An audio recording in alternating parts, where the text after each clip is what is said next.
And I will mute everyone.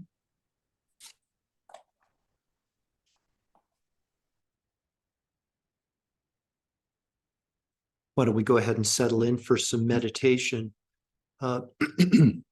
Please take care to ensure that your spine is straight and relaxed. A straight spine facilitates unrestricted flow of our internal energy winds, sometimes called prana, sometimes called chi. Using whichever method you find most effective, please allow both your physical body and your mind to start to settle and to rest, to become quiet and still.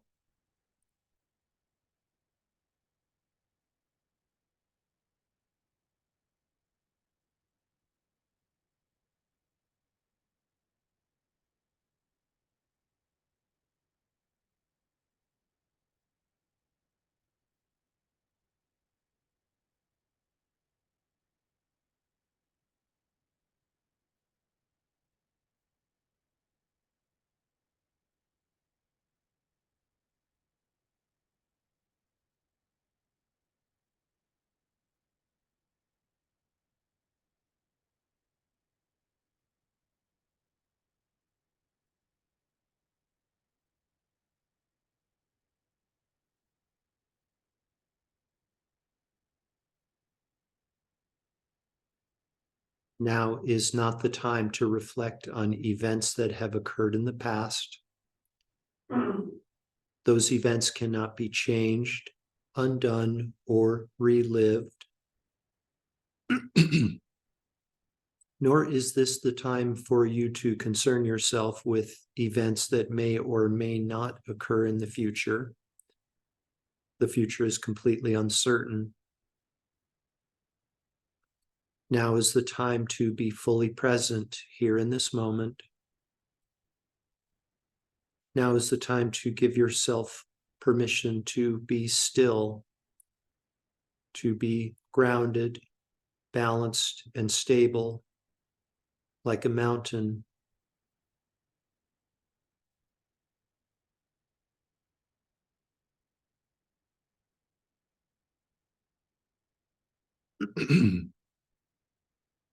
We can now engage in the meditation on the inner body. To accomplish this, please draw your awareness inside of your body and become aware of sensations. These sensations may start in your hands and your feet in the form of a tingling, perhaps a lightness, perhaps a heaviness, perhaps a pulsation. No analysis is necessary. There's nothing to figure out. Just be the silent observer of these sensations and allow a more tranquil, supple, still, non-conceptual state of awareness to emerge.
One approach to this meditation on the inner body is for you to observe sensations in so-called isolated parts of your body, sensations in your hands and your feet, the region of your chest, and so forth. Please know that this is a perfectly valid method of practice.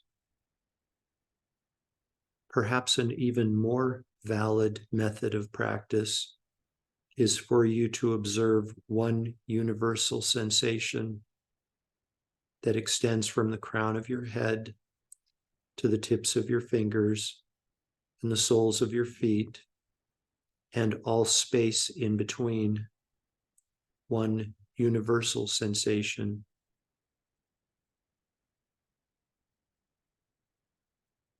Whatever your method of practice may be, please continue to be like a mountain with consciousness, silently observing, with no judgment, no labeling, no comparing, no expectation.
Now, very gently, very, very gently, please redirect your awareness.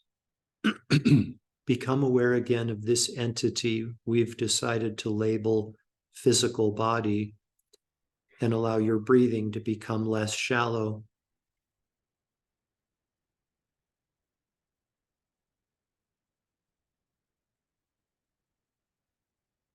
Taking deeper and deeper breaths, become aware again of the garments of clothing resting on the surface of physical body.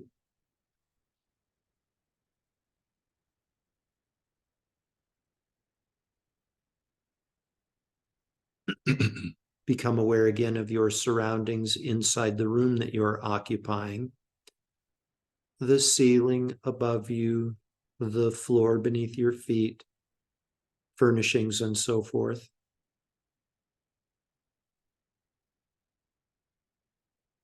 Allow your awareness to extend outside of the room that you're occupying. Become aware again of nearby mountains, of nearby countries, of nearby continents, of nearby planets.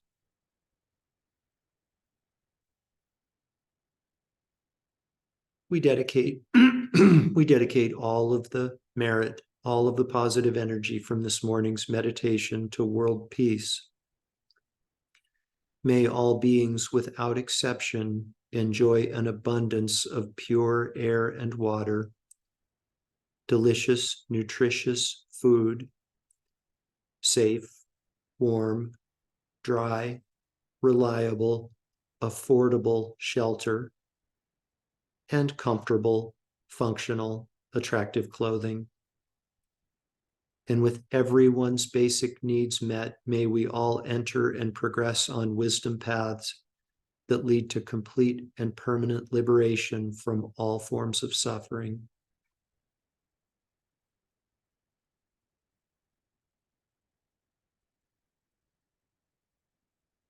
Completely fill up your belly and lungs with air, and when you're ready, you can open your eyes and bring your meditation to an end.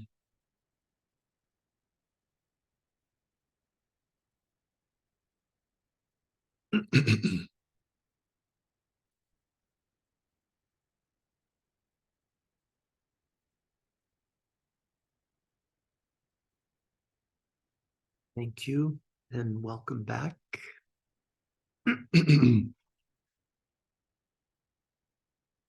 So for those of you who weren't with us on Monday this week, or were unable to watch the video recording of Monday's class, we are, for this class and the following several classes, we are going to kind of get back to basics in terms of meditation and training the mind. I, and some of you all may too, have a tendency to kind of go into some of the more exotic, some of the more abstract aspects of training the mind, of Dharma practice. And we can never come back to the basics often enough and just check in with why we do what we do, both in meditation practice and in living our daily lives. And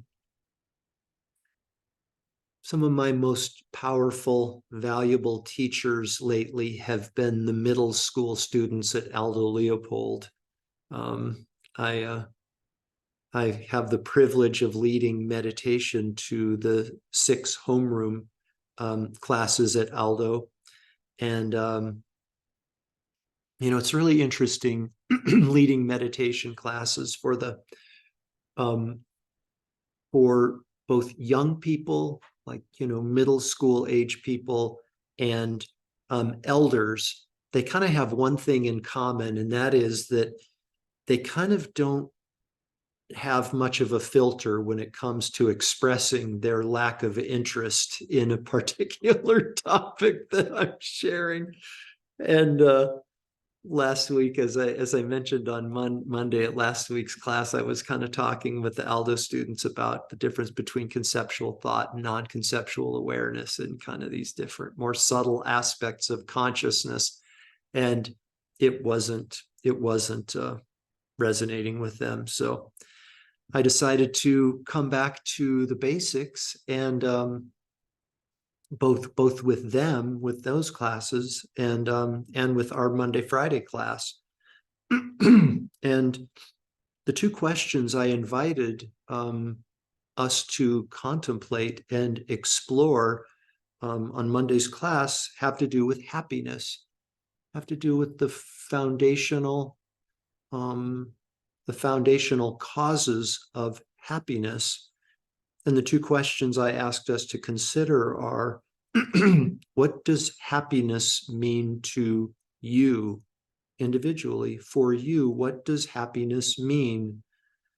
And question number two is, do your priorities, your daily actions support what it means for you to be happy? So in other words, we may have an idea of what it means for us to be happy individually. And the way we live our lives may or may not support our notion of happiness, what it means for us to be happy.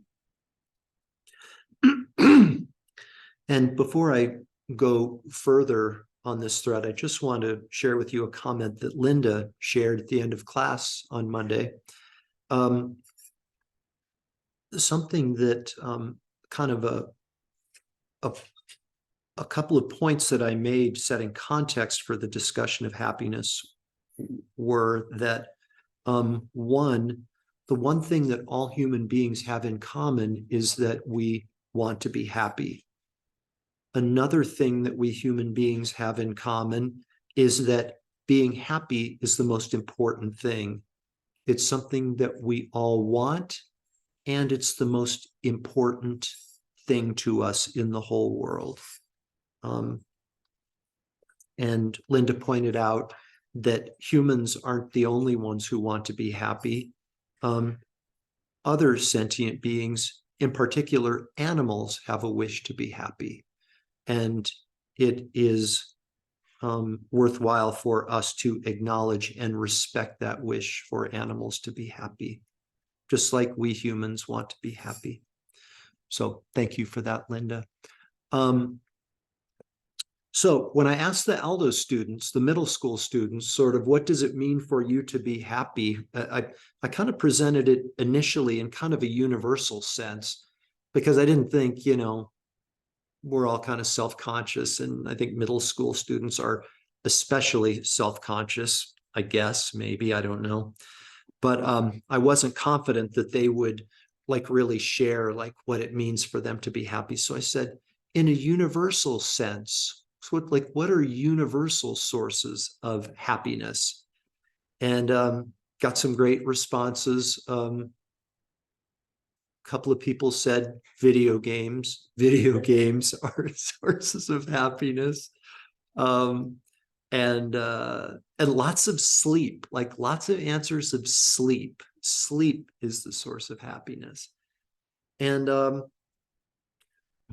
lo and behold, one person, so I teach 6 homeroom class, lead meditation for 6 homeroom classes, and a student in the very first class said, what it means to be happy is to experience inner peace. And for me, that's 5-star response. That really is the source of happiness, I think, for everyone, because if we can achieve a state of inner peace, then it doesn't matter what's happening externally.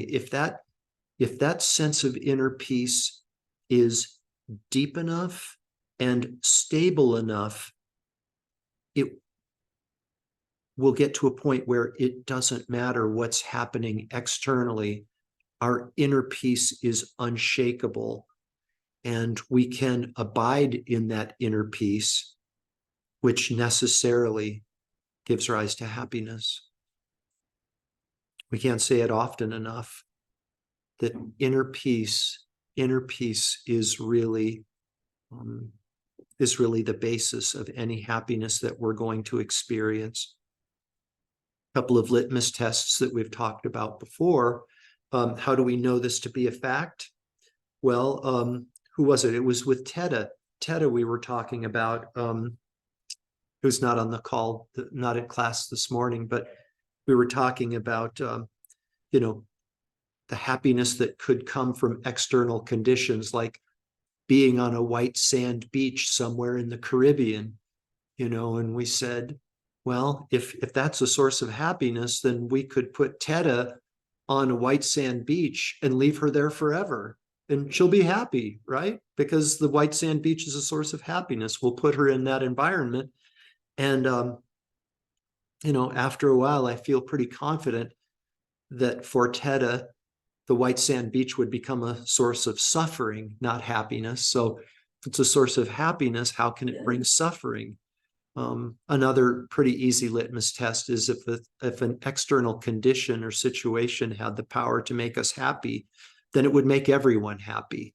If it's a happiness producing thing, then everyone would derive happiness from that activity or that situation or that inanimate object or that relationship.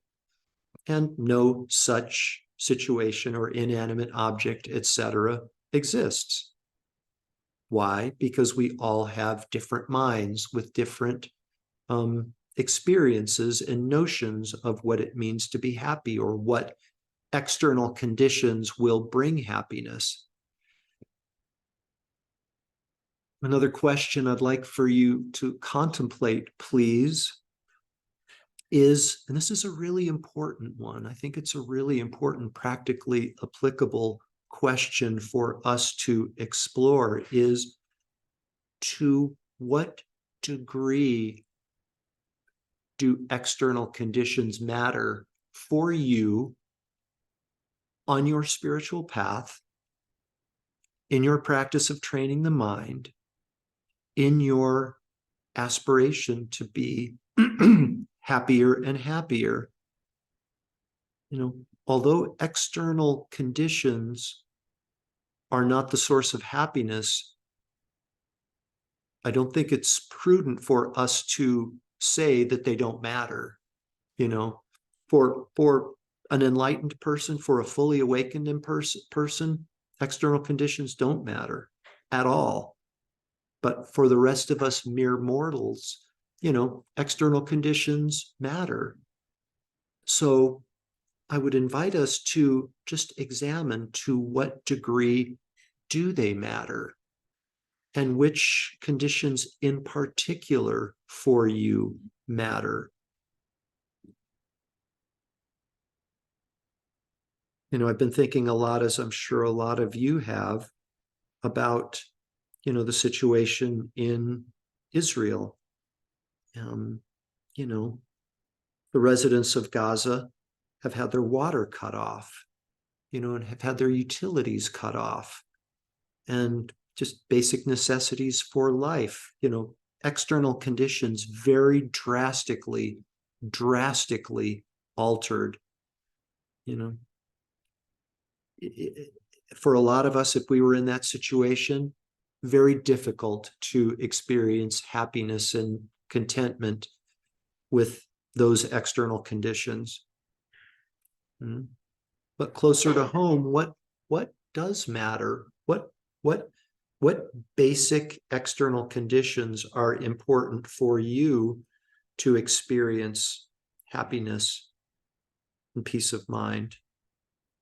To what degree do we concern ourselves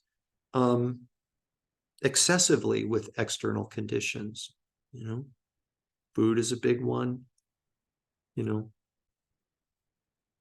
Devices, screens, yeah.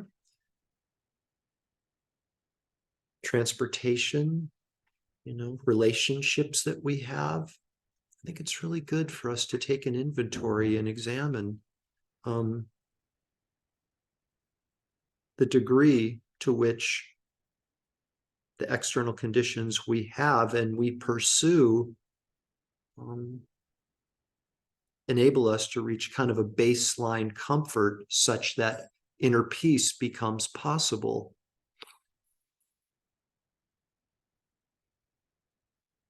I think a balance is what's really called for, is achieving a place, a situation involving external conditions such that we're comfortable and thus able to apply ourselves to our spiritual practice, to our practice of training the mind. And maybe, hopefully, move incrementally more and more to a place where fewer external conditions, fewer components of external conditions matter. We reach a greater state of equanimity with regard to our external conditions. Yeah.